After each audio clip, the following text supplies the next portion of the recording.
ऊर्जा को मापने का जो पैमाना होता है, जिस यूनिट के ज़रिए हम लोग एनर्जी को मेज़र करते हैं या मापते हैं, उसी को हम लोग कहते हैं कैलोरीज़।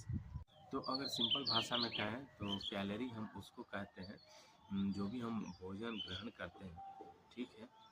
तो उससे जो एनर्जी मिलता है, ठीक है? तो उसको मापने का जो पैमाना होता है, उसको हम कैलोरी कहते हैं कि किसी भोजन में कितनी ऊर्जा है, कैलोरी है, उसमें कितना एनर्जी है, उसी को मापने का पैमाना को हम लोग कैलोरी कहते हैं। तो आज हम लोग जानेंगे कैलोरी मैनेजमेंट के बारे में।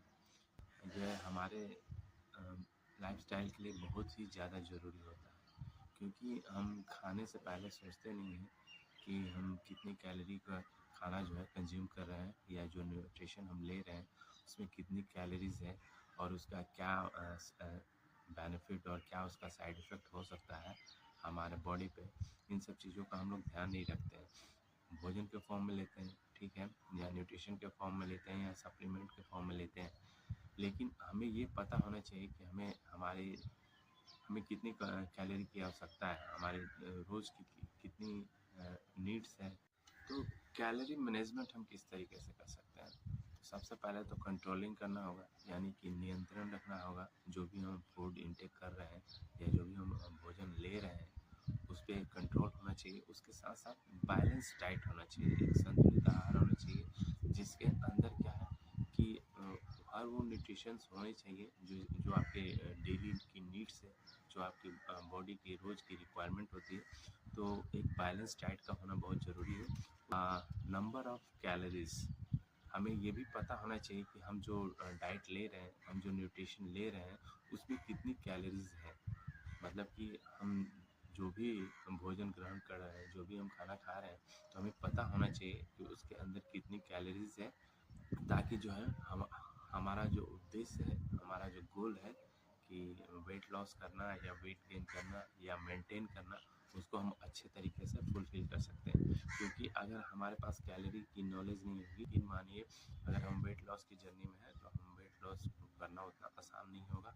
साथ ही साथ जो है हमें बहुत तरह की समस्या भी आएगी, क्योंकि हमारा जो शरीर है वो बहुत ही स्मार्ट तरीके से वर्क करता है, और जो भी हम एक्स्ट्रा कैलोरी कंज्यूम करते हैं फूड के रूप में, न्यूट्रिशंस के रूप में या सप्लीमेंट के रूप में, हमारा बॉडी जो क्या करता है कि उसको या तो फैट में कन्वर्ट करके स्टोर कर लेता है, या किसी और फॉर्म में जो है बॉडी के अंदर जो है कन्वर्ट करके उसको स्टोर करके रखता है, ताकि फूड रिसेशन हो, जब खाने की कमी हो, उस समय क्या करे कि उस फैट को एनर्जी में कन्वर्ट करके और उसका यूटिलाइजेशन कर पाए। इसलिए जो है शरीर हमेशा जो है एक्स्ट्रा जो भी कैलोरीज आती हैं उन सबको जो है स्टोर करके रखना चाहता है। अगर हम चाहते हैं कि हमारा वेट लॉस हो या मेंटेन हो या फिर वेट गेन हो, तो उसके लिए जो है हमें जो है कैलोरी काउंट करने की आवश्यकता होती है। ये बहुत ही ज़रूरी होता है।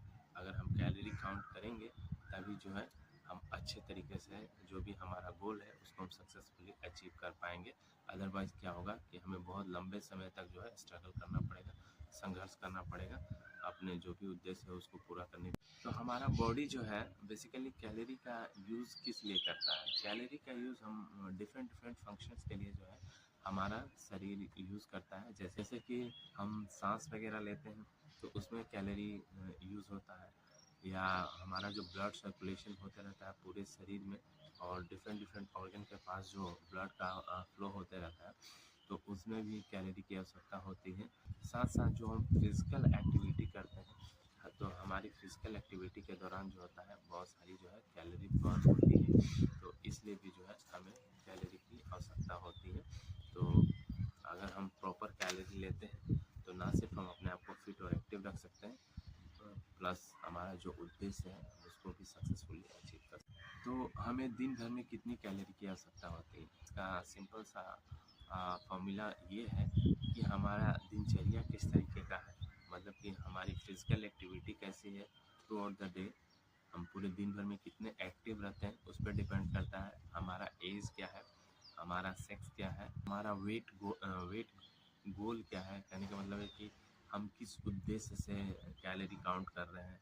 हमें वज़न बढ़ाना है या वज़न घटाना है, वज़न को मेंटेन रखना है, बैलेंस रखना है, संतुलित रखना है। तो हमारा बेसिकली पर्पस क्लियर होना चाहिए, तभी जो है हम जो कैलोरी काउंट कर रहे हैं उसमें हम अच्छे तरीके से सफल हो सकते हैं। ठीक, अगर हमें अपनी बॉडी को मेंटेन रखना है तो हमें उतना ही कैलोरी कंज्यूम करना है जितना हम पूरे अपने दिन भर की एक्टिविटी में उसको बर्न कर पाए। तो हमारी कैलोरी क्या रहेगी, मेंटेन रहेगी। तो हमारा हम जो भी अपना आइडियल वेट पे है या हम अपनी कैलोरी को मेंटेन रखना चाहते हैं, तो हम जितना कंज्यूम करते हैं अगर उतना कैलोरी हम बर्न कर देते हैं फिजिकल एक्टिविटी के दौरान या किसी तरह की एक्टिविटी के दौरान, तो हमारा जो है वेट जो है मेंटेन रहेगा। अगर वेट गेन की जर्नी में है तो जैसे हमारा जो भी मेंटेनेंस कैलोरी है हम उसके साथ अगर प्लस 500 कैलोरी और ऐड कर देते हैं तो हमारा वेट क्या होगा, धीरे धीरे गेन होने लगेगा या कुछ समय के अंतराल के बाद जो आप देखेंगे कि आपका वेट गेन हो रहा है। अगर हम वेट लॉस की जर्नी में है तो हमारा जो भी मेंटेनेंस कैलोरी है, हमारी रोज़ की जो भी आवश्यकता है, जैसे अगर मैं 500 कैलोरी डेफिसिट करता हूँ, 500 कैलोरी उसमें रिड्यूस करता हूँ, तो जो मेरी वेट लॉस की जर्नी है वो ना सिर्फ आसानी से होगी बल्कि जो है मैं बहुत ही अच्छे तरीके से वेट लॉस अपना कर पाऊँगा। हमें उसको काउंट करते रहना ज़रूरी है, हमें ट्रैक करते रहना ज़रूरी है कि हम कितनी कितनी कैलोरी जो है हम कंज्यूम कर रहे हैं और उसके अकॉर्डिंग में हम कितनी कैलोरी बर्न कर रहे हैं। क्योंकि हमारा हमारा जो है डिफरेंट गोल होता है, किन्हीं को वेट गेन करना होता है, किन्हीं को वेट लॉस करना होता है, किन्हीं को मेंटेन रखना होता है। अगर हम उस हिसाब से अपनी कैलोरी को ट्रैक करते रहते हैं तो हम अपनी गोल की तरफ बहुत ही आसानी से बढ़ सकते हैं। हमारी ईटिंग हैबिट्स किस तरीके की है जानना बहुत ज़रूरी है, क्योंकि हमारा जो है 80% न्यूट्रिशंस का ही रोल होता है हमें हमारे गोल तक पहुंचाने में। हमारा न्यूट्रिशन किस तरीके का है, हमारी डाइट्स किस तरीके की है, हम जो बैलेंस डाइट ले रहे हैं वो कितना बैलेंस है, उस चीज़ को जानना बहुत ज़रूरी होता है। हमें अपने डाइट्स को लेके प्रॉपर नॉलेज होना चाहिए, किसमें कितनी कैलोरीज मिलती हैं। उसको अगर हम जितना बेहतर ढंग से समझेंगे हम उतना बेहतर ढंग से अपनी कैलोरी काउंट कर सकते हैं और अपना रिजल्ट को है बेहतर कर सकते हैं। तो हम बहुत ज़्यादा ड्रास्टिकली ना चेंज करके अपनी डाइट में अपनी मील्स और अपने स्नैक्स में थोड़ा कट करते हैं, तो उसको हम लोग पोर्शन कंट्रोल कहते हैं। मतलब कि जितनी नीड्स है हम उसी के हिसाब से मील्स और स्नैक्स ले रहे होते हैं और बहुत ज़्यादा ड्रास्टिकली चेंज नहीं करते हैं अपने डाइट में, तो उस प्रक्रिया को हम लोग पोर्शन कंट्रोल करते हैं। चूजिंग लोअर कैलोरी ऑप्शंस क्या होता है? तो चूजिंग लोअर कैलोरी ऑप्शन जो है वो बेसिकली कहने का सेंस ये होता है कि जिससे हमारी जो है प्रॉपर जो हमें जो डेली की जो नीड्स होती है कैलोरी की, अगर हम सर्टेन अमाउंट ऑफ न्यूट्रिशंस या सर्टेन अमाउंट ऑफ डाइट लेके और उसके कैलोरी को फुलफ़िल कर लेते हैं, तो एक तरह से हमें बहुत ज़्यादा खाने की ज़रूरत नहीं होती है।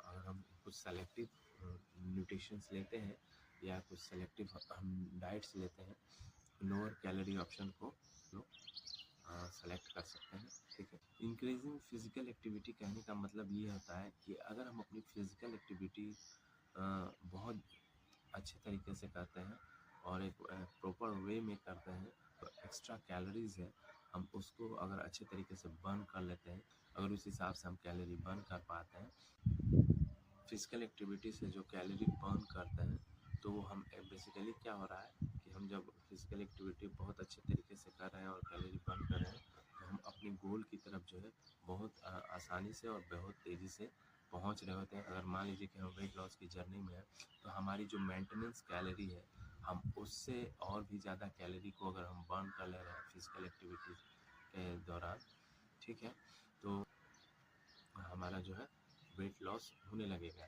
जो कैलोरी इंटेक करते हैं, जो हमारी जो डेली की रिक्वायरमेंट है कैलोरी की, उतना मिनिमम हमें लेना है और उससे ज़्यादा हम अगर जो है फिजिकल एक्टिविटी करके बर्न कर दे रहे हैं, तो कहीं ना कहीं क्या होगा कि हमारे अंदर कैलोरी डेफिसिट होगी, कैलोरी की कमी होगी, जिसकी वजह से क्या होगा कि वेट लॉस आसानी से होगा और हम अपने गोल की तरफ बहुत तेज़ी से बढ़ सकते हैं। बैलेंसिंग मील क्या होता है? पर्पस ये होता है कि जो हमारी जो न्यूट्रिशंस जो डेली की नीड्स होती हैं, जैसे हमें प्रोटीन डेली बेसिस पे चाहिए होता है, विटामिन्स हमें कुछ विटामिन्स जो होते हैं 13 ऐसे एसेंशियल विटामिन्स होते हैं जो हमें रोज़ उन्हें कंज्यूम करने की आवश्यकता होती है। तो बहुत सारा जो न्यूट्रिशंस होता है, बहुत सारे जो पोषक तत्व होते हैं, तो सारे जो है हमारे जो फूड हो उसमें वो सारे अवेलेबल हो, और जो हमारे शरीर की आवश्यकता है उसको फुलफिल कर पाएँ, तो उसे ही हम लोग बैलेंस मील कहते हैं। ठीक है, न्यूट्रिएंट जो है वो रिच हो फूड में, मतलब कि न्यूट्रिशन जो है प्रॉपर हो आपके भोजन में। आप जो बैलेंस डाइट ले रहे हैं, अगर उसके अंदर जो है प्रॉपर मात्रा में जो भी आपके शरीर की आवश्यकता हो वो सारे न्यूट्रिएंट हैं, तो उसी को हम लोग बैलेंसिंग मील कहते हैं। ठीक है, तो क्या क्या होने चाहिए बैलेंसिंग मील में? जो फ्रूट्स हैं वो होने चाहिए आपके बैलेंसिंग मील में। वेजिटेबल्स होने चाहिए, वेजिटेबल्स जो है हमारी डेली की नीड्स होती हैं। साथ जो है लीन प्रोटीन होने चाहिए। लीन प्रोटीन कहने का मतलब कि वसा मुक्त जो प्रोटीन होता है, वैसे प्रोटीन का कंजम्पशन हम कर सकते हैं, ताकि जो है हमारे मसल्स के ग्रोथ में वो बहुत ज़्यादा हेल्पफुल होते हैं। होल ग्रेन्स हम कंज्यूम करें, जो साबुत अनाज होते हैं, अगर हम उनको अच्छे तरीके से कंज्यूम करते हैं तो वो भी हमारा जो है जो गोल है उसमें हमें आसानी से हेल्पफुल हो सकते हैं, और हमारे डाइजेशंस को भी बहुत अच्छे सुचारू रूप से चलाने में बहुत ज़्यादा सहायक होते हैं। लिमिटिंग हमें करना है प्रोसेस फूड, क्योंकि मार्केट में बहुत सारा जो है प्रोसेस फूड मिल रहा होता है। जो पैकेजिंग वाले जो फूड्स होते हैं उसमें क्या होता है कि वो एक तो सिंपल कार्ब्स होते हैं, और दूसरा उसमें ट्रांस फैट होता है। ट्रांस फैट क्या होता है कि हमारे ट्रांस फैट जो है हमारा बॉडी उसको डाइजेस्ट नहीं कर पाता है, और वो क्या होता है किसी न किसी ऑर्गन के पास जो है डिपॉजिट हो जाता है। जो नसें हैं उन कैपिलरीज में, उन नसों में अगर एक्स्ट्रा कोलेस्ट्रॉल डिपॉजिट होगा तो क्या होगा, ब्लड का फ्लो जो है स्लो डाउन होने लगेगा, बिल्कुल स्लो होने लगेगा, जिससे क्या होगा कि हमें ब्लड सर्कुलेशन में समस्या आ सकती है। ब्लड अच्छे तरीके से फ्लो ना करे, सारे ऑर्गन्स तक प्रॉपर ब्लड का फ्लो ना हो, तो हमें क्या हो सकता है, हमें हार्ट अटैक की समस्या आ सकती है, ब्रेन स्ट्रोक हो सकता है, या हम बहुत तरह की different different kind of disease से ग्रसित हो सकते हैं, या बहुत तरह की बीमारियों से हम ग्रसित हो सकते हैं। इसलिए जो है प्रोसेस फूड को जो है मैक्सिमम अवॉइड करना है, तो आपके हेल्थ बेनिफिट के लिए नहीं होता है, वो कहीं ना कहीं आपके हेल्थ को नुकसान पहुंचाता है। तो बेहतर यही होगा कि प्रोसेस फूड को ज़्यादा से ज़्यादा जो है अवॉइड करना है, और साथ ही साथ जो है लिमिटिंग कर देना है अपना शुगर जो है, शुगर का कंजम्पशन जो है, चीनी वगैरह जो है कम से कम यूज़ करें। जो साल्ट और जो शुगर होते हैं ये कहीं ना कहीं हमारे शरीर को जो है बहुत ज़्यादा नुकसान पहुंचाते हैं। जैसे जो नमक होता है वो वाटर होल्ड करता है, वाटर रिटेंशन का काम करता है, तो वो हमारे सेल्स में क्या करते हैं, वाटर को बहुत ज़्यादा होल्ड करते हैं, जिससे हमारा जो ओवरऑल शरीर क्या होता है बिल्कुल थुथु सा और पानी से भरा भरा सा लगता है। नमक हमारी बीपी को भी बढ़ाता है। ठीक है, तो नमक का कम से कम कंज्यूम करें। नमक हमें लेना है लेकिन बहुत ज़्यादा नहीं, एक लिमिटिंग में नमक का यूज़ करें, और शुगर को कोशिश करें ज़्यादा से ज़्यादा अवॉइड करने का, क्योंकि शुगर जो है कहीं ना कहीं हमारी डायबिटीज़ को बढ़ाने में बहुत ज़्यादा सहायक होता है, और हमें जो है शुगर लेवल हमारे बॉडी में बहुत ज़्यादा इंक्रीज़ कर देता है, जो हमारे शरीर को नुकसान पहुंचाता है। प्रोफेशनल गाइडेंस क्या होता है? तो प्रोफेशनल गाइडेंस उसको कहते हैं जैसे बहुत सारे डाइटिशियंस हैं, न्यूट्रिशनिस्ट हैं, जिनसे आप अपने हेल्थ से रिलेटेड प्रॉब्लम्स जो है डिस्कस कर सकते हैं, अपनी समस्याओं को उनके सामने रख सकते हैं, और वो उस हिसाब से जो आपको एक डाइट चार्ट देते हैं, एक प्रॉपर न्यूट्रिशन बताते हैं, या जिस तरीके के बैलेंस डाइट के बारे में वो बताते हैं। अगर आप उन चीज़ों को फॉलो करते हैं तो आपका जो भी समस्या है आप उसको कहीं ना कहीं जो है उन समस्याओं से निजात पा सकते हैं।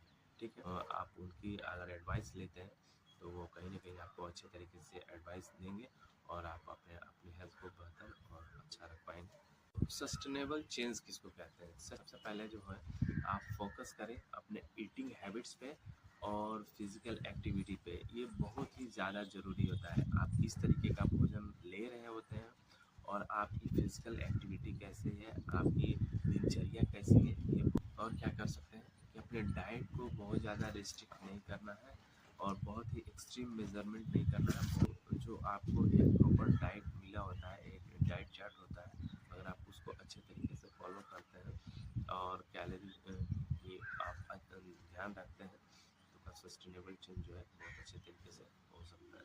इंडिविजुअल नीड्स किसको कहते हैं? जो हमारी बेसिक नीड्स है, जो हमारी कैलोरी, हमारे जो हमें एनर्जी की जो डेली की जो नीड्स होती है, जैसे डिफरेंट डिफरेंट एज होते हैं, सेक्स होते हैं, फिजिकल एक्टिविटी होती है और भी बहुत सारे फैक्टर्स होते हैं, तो इसी को इंडिविजुअल्स नीड्स कहते हैं।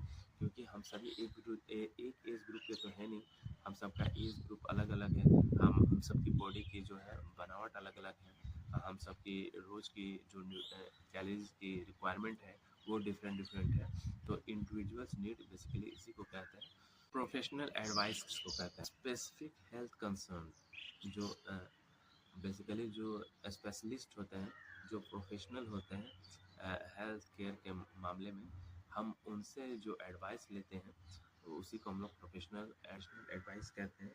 जो हमें ना सिर्फ एक गुड ईटिंग हैबिट्स के बारे में बताते हैं, ना सिर्फ एक बैलेंस डाइट के बारे में बताते हैं, प्लस वो हमें गाइड करते हैं कि हमारी फिजिकल एक्टिविटी कैसा होना चाहिए, हमारा लाइफस्टाइल किस तरीके का होना चाहिए, हम कितने ज़्यादा अपने डिसिप्लिन को फॉलो कर रहे हैं कि नहीं। जो हेल्थ केयर प्रोफेशनल होता है वो हमारा जो है ओवरऑल हेल्थ का केयर करते हैं। उनसे जो है इसके विषय में राय ले सकते हैं।